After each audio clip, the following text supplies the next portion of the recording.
How do we give ourselves the time when confronted with any sort of decision to not react with emotion and to stop ourselves to be able to make that more reasonable, logical no that you spoke of? Right.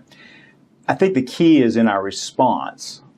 It's not so much in that we're saying yes or no, but how we handle the situation in which someone's making a request of our time and energy. And I have to always clarify this in that if someone is standing beside you and they're on fire, you don't need to wait until say, oh, now let me think about this. Should I say yes or no?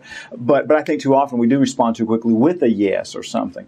One of the things that I work with people on is thinking about the person they're talking to and developing a mental map, if you will, of how to deal with this new request. And the acronym is CARD, C-A-R-D.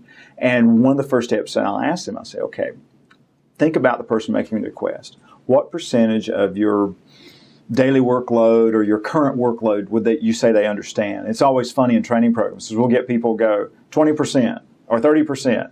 And I say, well, even if it's 75% and they're making this new request of you, why is that a problem? They don't know what you've got going on. And so I'll say the C stands for communicate. And that doesn't mean to whine, but to communicate with them what you're currently working on, especially if it's your supervisor who wants you to do the best job possible and wants you to succeed. They need to know the kinds of things that you're working on so that they can help you evaluate. That brings us to the A, to ask for help. Based on what I'm working on right now, where do you see this new request you've given me fitting in? Does it go here? Does it go here? Can I step back with this so I can move that forward? But that's the A. Then the R is to request resources. Now, this is really, to me, the sweet spot of this whole process is saying to that individual, okay, when do you need it? Or when does it, what's the timeline? What's the drop dead date? And when they tell you is to ask for a little bit more.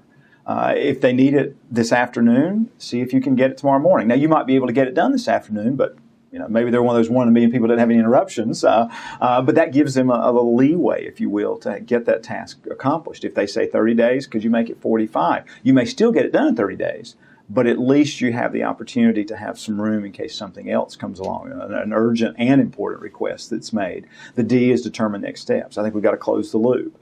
Now that we've communicated it, we've asked for help, we've requested those resources. Okay, what are the next steps that we both agree on before we move forward?